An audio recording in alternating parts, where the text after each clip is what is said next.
Hello dear students, मैं पंकज शर्मा आप सबका स्वागत करता हूं आपके अपने चैनल कैम सॉल्यूट पर। जी हाँ, कैम सॉल्यूट का जैसा कि ये फर्स्ट वीडियो है तो हम इसमें बात करने वाले हैं कि क्या क्या अपन यहाँ पर कवर करने जा रहे हैं इस चैनल के माध्यम से।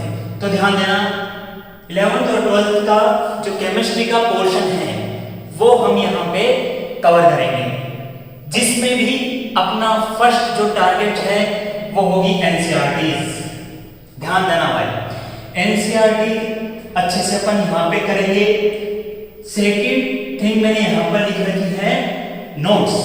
तो ध्यान देना, जब भी लेक्चर आप देखें तो आप साथ में ही नोट्स भी बनाएं, पहले समझें, फिर वीडियो को पॉज करके आप नोट्स लिखें, जो क्वेश्चंस हैं वो लिखें, उनका सॉल्यूशन साथ साथ आप लिखें। ठीक है, तो पहली बार एनसीईआरटी अच्छे से करने वाले हैं, क्योंकि अपना जो पहला टारगेट है वो होगा आरबीएसई और सीबीएसई के एग्जाम्स। इसके लिए एनसीईआरटी ऑब्वियसली अपन को बहुत अच्छे से आनी चाहिए। इसके बाद मैं नोट्स का बता दिया आपको। सेकंड थिंग जो ये है कि अगर एनसीईआरटी अच्छे से करेंगे, कॉन्सेप्ट अपन अच्छे से सीखेंगे, तो उसके बाद ऑब्वियसली अपन नीट और आईआईटी के क्वेश्चंस भी यहाँ पर करेंगे। ठीक है, ये बात भी आपको याद रखनी है। सेकंड जो चीजें मैंने इधर लिख रखा है, क्लास 10 के कुछ चैप्टर्स, ध्यान देना। मैंने ये इसलिए लिखे हैं यहाँ पे क्योंकि मैं मान के चल रहा हूँ कि इनका नॉलेज काफी ज्यादा अच्छे से होना चाहिए, ताकि सब्जेक्ट पे कमांड आए। ठीक है, तो यहाँ पे ध्यान दो, एटॉमिक नंबर। अपन बात करें परमाणु क्रमांक की। परमाणु क्रमांक आपको एटलीस्ट 30 एलिमेंट्स तक याद होने चाहिए। ठीक है, 30 एलिमेंट्स तक आपको एटॉमिक नंबर कम से कम याद होना ही चाहिए। उसके बाद बात करें क्लास 10 का जो एक चैप्टर था, पीरियोडिक क्लासिफिकेशन ऑफ एलिमेंट्स। इसके बारे में आपको नॉलेज होनी चाहिए कि तत्वों को कैसे वर्गीकृत किया गया है, एलिमेंट्स को कैसे क्लासिफाई किया गया है। ठीक है, यहाँ पे एक चीज लिखी है मैंने, पीरियोडिक टेबल बोले तो आवर्त सारणी। आवर्त सारणी का इवोल्यूशन और उसका फर्दर मॉडिफिकेशन, कैसे आवर्त सारणी का उद्भव हुआ और उसका फर्दर कैसे विकास हुआ, डेवलपमेंट कैसे हुआ। कहने का मतलब कहां तक, मॉडर्न पीरियोडिक टेबल तक। ठीक है, ये चीज आपको थोड़ा इसका भी नॉलेज होना चाहिए। ग्रुप्स क्या होते हैं, ठीक है, पीरियड्स क्या होते हैं, कितने पीरियड्स होते हैं, कितने ग्रुप्स होते हैं। इसमें अपन बात करें कि कौन से ग्रुप्स का क्या नाम है, ये सारी चीजें अपन को बेसिक नॉलेज होना चाहिए। ठीक है, इसके बाद यहां पर है केमिकल रिएक्शंस एंड इक्वेशन।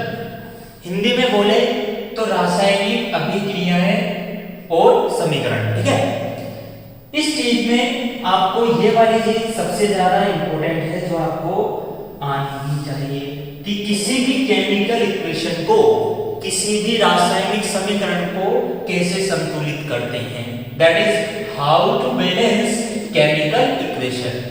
अब ये सारे चैप्टर्स, ये सारे जो टॉपिक्स हैं, ये अपना एक फंडामेंटल हो जाता है प्रिपेयर केमिस्ट्री के लिए। ठीक है, तब अपन 11th की केमिस्ट्री को अच्छे से यहाँ से स्टार्ट कर सकते हैं। ठीक है, तो घबराने की जरूरत नहीं है। ये जो टॉपिक्स हैं, ईच टॉपिक्स के आपको मैं देख लूंगा कि कौन कौन से टॉपिक को कोलैबोरेट करना है, मैं आपको इनके वीडियोस अवेलेबल करवाऊंगा। कहने का मतलब 12th और 11th दोनों के वीडियोस आपको चैनल पे पैरेलल मिलेंगे। उसके साथ जल्द ही इन पे भी मैं वीडियोस बना दूंगा, ताकि आप ये इनको यहाँ से अच्छे से सीख लें। जिनमें मेन बात ये है कि पीरियोडिक टेबल से रिलेटेड बातें और किसी भी केमिकल इक्वेशन को कैसे बैलेंस करना है। एटॉमिक नंबर आप याद करने की कोशिश करना, कम से कम 30 एलिमेंट्स तक, इससे ज्यादा हो तो बहुत अच्छी बात है। इसके बाद बात करते हैं अपन आज का जो नेक्स्ट अपना टारगेट है चैप्टर्स को उनके मार्क्स वेटेज के हिसाब से कि कौन सा चैप्टर कितने मार्क्स का है, ये अपन को यहाँ पर देख लेना है ताकि थोड़ा नॉलेज हो कि कौन सा चैप्टर कितने मार्क्स का है। क्लास 11 बात करें सीबीएसई एंड आरबीएसई बोर्ड, इसमें क्लास 11 केमिस्ट्री में आपको ये चैप्टर्स देखने को मिलते हैं। यहाँ पे जो सीबीएसई का पेपर होता है वो होता है 70 मार्क्स का, ठीक है जी, 70 मार्क्स का पेपर होता है। अब ये 70 मार्क्स कैसे कैसे इन चैप्टर्स में डिस्ट्रीब्यूट है वो थोड़ा देखना। फर्स्ट चैप्टर की बात करें जो आपका होगा some basic concepts of chemistry, Hindi में बोलूं तो रासायनिक विज्ञान की कुछ आधारभूत संकल्पनाएं या सिद्धांत, ठीक है। इसके बाद दूसरा जो चैप्टर होगा वो काफी इंटरेस्टिंग है, स्ट्रक्चर ऑफ एटम, परमाणु की संरचना, ठीक है। ये दोनों चैप्टर मिलाकर 11 मार्क्स कवर करते हैं भाई सीबीएसई, ठीक है। इसके बाद अगर अपन बात करें third chapter which is classification of elements and periodicity, तत्वों का वर्गीकरण तथा आवर्तीता, ये हो गया, ये 4 मार्क्स का है, ठीक है। इसके बाद बात करें केमिकल बॉन्डिंग आता है, पांचवा चैप्टर स्टेट्स ऑफ मैटर है, 6th चैप्टर केमिकल थर्मोडायनामिक्स है, केमिकल थर्मोडायनामिक्स, 7th चैप्टर होगा इक्विलिब्रियम, रासायनिक बंधन, स्टेट्स ऑफ मैटर को क्या बोलते हो, बोलो भाई, द्रव्य की अवस्थाएं। 6th चैप्टर होगा उष्मागतिकी और 7th पे आपको सामने देखने को मिलेगा इक्विलिब्रियम। ये चारों चैप्टर मिला के हो गए 21 मार्क्स के, ठीक है ना। इसके बाद 8th पे रेडॉक्स आएगा, 9th हाइड्रोजन होगा, 10th पे एस ब्लॉक और 11th चैप्टर पी ब्लॉक। ये चारों चैप्टर मिला के 16 मार्क्स को कवर करते हैं। अगर हिंदी में बोलूं रेडॉक्स को अपचयोपचय अभिक्रियाएं, हाइड्रोजन, एस ब्लॉक और पी ब्लॉक, बोले तो एस खंड और पी खंड के यहाँ पर अपन बात करने जा रहे हैं। सीबीएसई में इनका वेटेज चारों का होता है टोटल 16 मार्क्स का। इसके बाद जो नेक्स्ट चैप्टर है जीओसी, हाइड्रोकार्बन और एनवायरमेंटल केमिस्ट्री। जीओसी बोले तो जनरल ऑर्गेनिक केमिस्ट्री, सामान्य कार्बनिक रसायन, काफी इंटरेस्टिंग है ये। इसके बाद हाइड्रोकार्बन और एनवायरमेंटल केमिस्ट्री, पर्यावरणीय रसायन। इन तीनों को मिलाकर सीबीएसई 18 मार्क्स का सीबीएसई में इनका वेटेज होता है। ऐसे ही कवर करके टोटल हो जाता है आपका 70 मार्क्स का। बात समझ में आई क्या? ये बात है, ये कहानी आपकी 11th क्लास की केमिस्ट्री की, ठीक है। देख लो एक बार, पॉज करके इसको लिख लो आप, जो आपकी नोटबुक है उसके फर्स्ट पेज पे, ताकि आपको पता होना चाहिए कि कौन सा चैप्टर कितने मार्क्स का वेटेज रखता है, कितने मार्क्स का वहां से क्वेश्चन आता है जी, ठीक है। चलता हूं आगे। इसके बाद बात की जाए नेक्स्ट, तो यहाँ पे ध्यान देना, क्लास 12 के चैप्टर्स की बात करते हैं। क्या सिलेबस है? वही 3 घंटे का पेपर होगा 70 मार्क्स का, लेकिन इस बार सिलेबस में कुछ चेंजेस हैं, तो इसलिए मैं आपको बता देता हूं।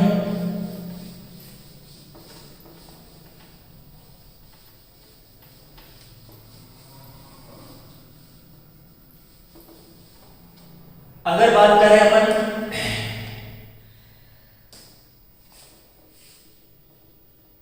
12 की, ठीक है, तो यहां पे वही 70 मार्क्स का पेपर होगा। सिलेबस में ध्यान देना, लास्ट ईयर अगर अपन ने बात की थी तो सॉलिड स्टेट यहां से हटा दिया गया था, ठीक है। सॉलिड स्टेट आपके यहां से हटा दिया गया था, लेकिन इस बार फिर से सॉलिड स्टेट को इंक्लूड किया गया है आपके सिलेबस में। यहां पे अपन आरबीएसई और सीबीएसई दोनों का ही मार्क्स का वेटेज देखेंगे। कि कौन सा चैप्टर कितने मार्क्स का है। तो स्टार्ट करता हूं मैं। सबसे पहले आरबीएससी इधर लिख देते हैं और इधर सीबीएसई। इसका नॉलेज बहुत जरूरी है, सिलेबस का आइडिया होना ही चाहिए। देखो यहां पे बात करें अपन first chapter solid state, Hindi में साथ में बोल रहा हूं मैं ठोस अवस्था, ठीक है। इसके बाद चैप्टर आता है जी सॉल्यूशन, ठीक है। थर्ड पे आएगा इलेक्ट्रोकेमिस्ट्री, इलेक्ट्रोकेमिस्ट्री, ठीक है। सॉलिड स्टेट ठोस अवस्था, सॉल्यूशन विलयन, थर्ड पे इलेक्ट्रोकेमिस्ट्री विद्युत रसायन। फोर्थ पे आपका आता है केमिकल काइनेटिक्स, केमिकल काइनेटिक्स रासायनिक बलगति। पांचवें नंबर पे होता है सरफेस केमिस्ट्री, सरफेस केमिस्ट्री पृष्ठीय रसायन, ठीक है। सिक्स पे आपका एक चैप्टर है general principles and processes of isolation of elements.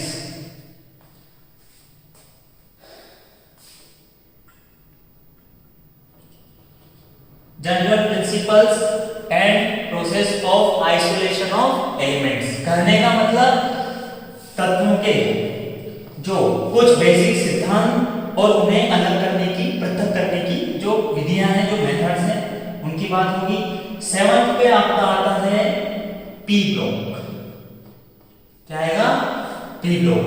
इसके बाद बात की जाए next D and F block, D and F block. Ninth number पे आता है आपका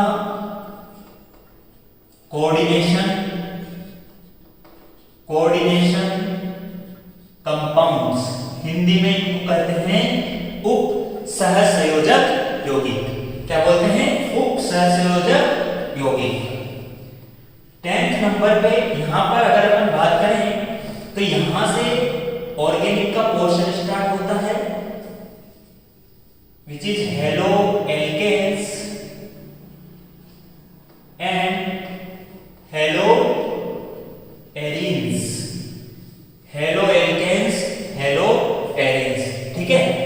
इसके बाद नेक्स्ट बात करें अपन 11 चैप्टर की, तो यहां पर कुछ फंक्शनल ग्रुप आपको देखने को मिलेंगे। हेलो एल्केन, हेलो एरीन के बाद एल्कोहल, फिनोल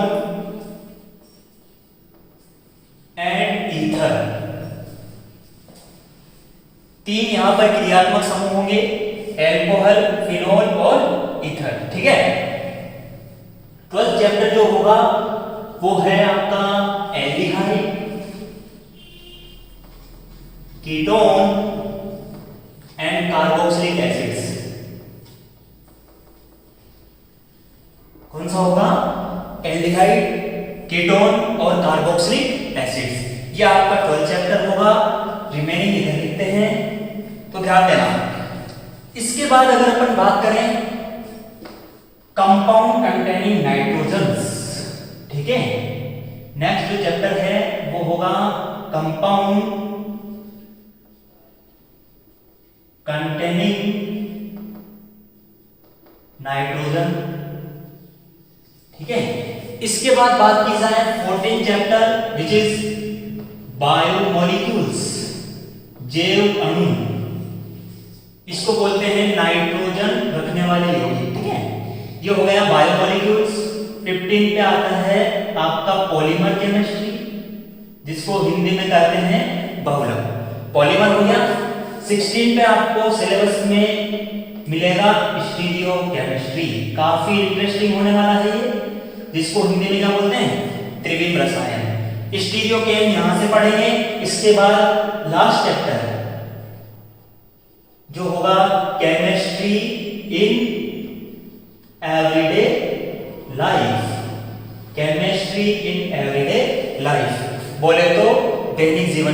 रसायन। ऐसे करके ये चैप्टर्स हैं आपके।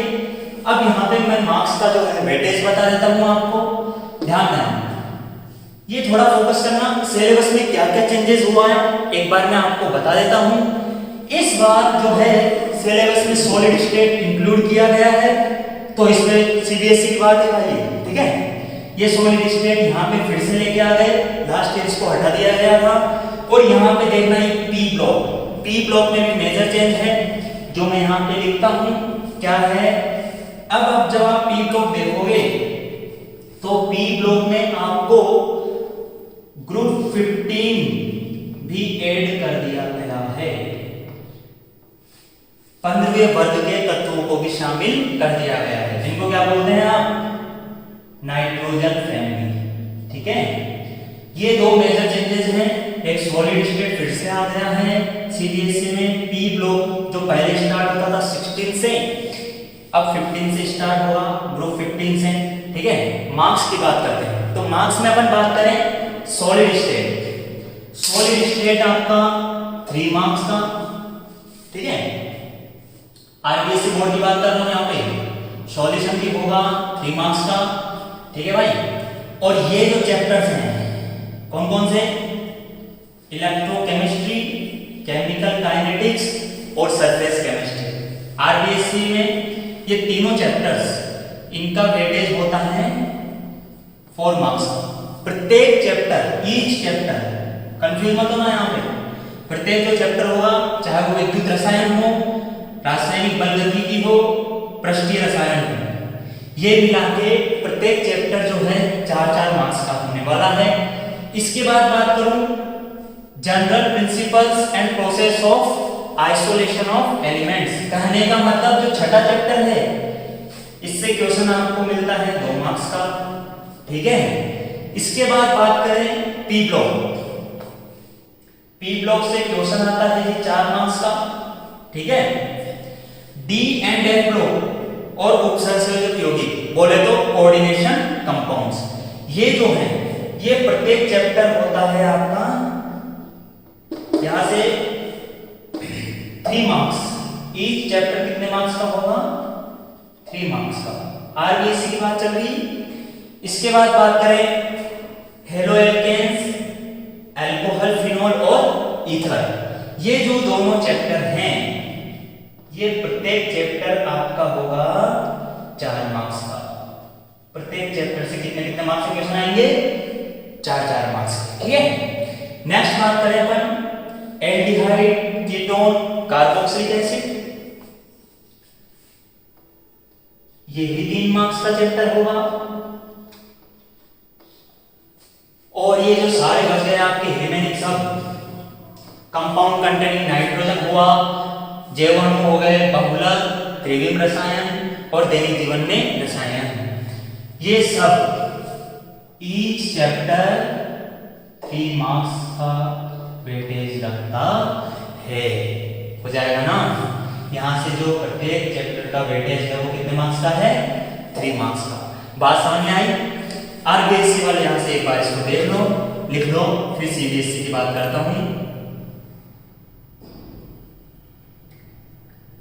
ठीक है। सीबीएसई पे आते हैं। सीबीएसई में क्या क्या वेटेज है तो देखना आप एक बार। सॉलिड स्टेट फिर से इस बार सिलेबस में इंक्लूड किया गया है और पी ब्लॉक में ग्रुप 15 को इंट्रोड्यूस करवा दिया गया है। बोले तो नाइट्रोजन फैमिली भी अब आपके पी ब्लॉक में सिलेबस में आ गई है, ठीक है।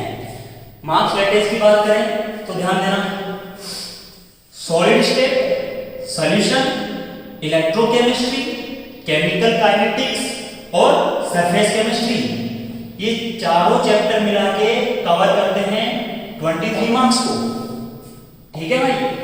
इसके बाद बात करें जनरल प्रिंसिपल वाला chapter, P block, D and F block और कोऑर्डिनेशन कंपाउंड, ये हो गया आपके 19 मार्क्स के। 19 मार्क्स के यहां से इनका टोटल वेटेज होगा, ठीक है। इसके बाद बात करूं मैं हेलो एल्केन्स की, एल्कोहल, फिनोल, ईथर, एल्डिहाइड हो गया और ये जो कंप्लीट बचता है ये वाला सब मिला के आपका 28 मार्क्स का होता है, ठीक है 70 और ये टोटल क्या हो जाएगा भाई 70 मार्क्स। इतने का ये आपका सीबीएसई का पेपर होता है। कौन कौन सा, एक बार फिर से देख लो, ये चारों चैप्टर 23 मार्क्स के, चारों के 5 हो गए, सॉलिड स्टेट भी तो आ गया, ठीक है सरफेस केमिस्ट्री का 23 मार्क्स। इसके बाद आप जाओ यहाँ पे कोऑर्डिनेशन तक, ये हो गए आपके 19 मार्क्स, और जो रिमेनिंग बचता है वो पोर्शन आपका 28 मार्क्स। कहने का मतलब ऑर्गेनिक इसमें आ गई है आपकी, और एक केमिस्ट्री इन एवरीडे लाइफ मिला के आपका 28 मार्क्स का होता है। ये आपके केम सॉलिड के पहले वीडियो की बात थी, जिसमें अपन ने बात क्या क्या करी, एक बार फिर से देख लो। एनसीईआरटी अपन को अच्छे से करनी है, ठीक है, नोट्स आपको ड्यूरिंग लेक्चर बनाने हैं, ठीक है। इसके बाद बात करें अपन को क्वेश्चंस करने होंगे नीट और जेईई लेवल के, यहाँ पे करवाऊंगा मैं बिल्कुल आपको। इसके बाद मैंने आपसे डिस्कस किया कि इधर मैंने क्लास 10 के कुछ टॉपिक्स लिखे थे, उनके मैं वीडियोस आपको इन दोनों क्लासों के पैरेलल वीडियो के साथ ही अवेलेबल करवा दूंगा। इसके बाद बात करें सिलेबस की, कक्षा 11 का मैंने सीबीएसई आरबीएसई का सिलेबस डिस्कस किया और क्लास 12 का सिलेबस डिस्कस किया। जल्द ही अपन स्टार्ट करते हैं कक्षा 11 और 12 के लेक्चर्स, जल्दी आपको चैनल पे मिलेंगे। Thank you so much, stay home.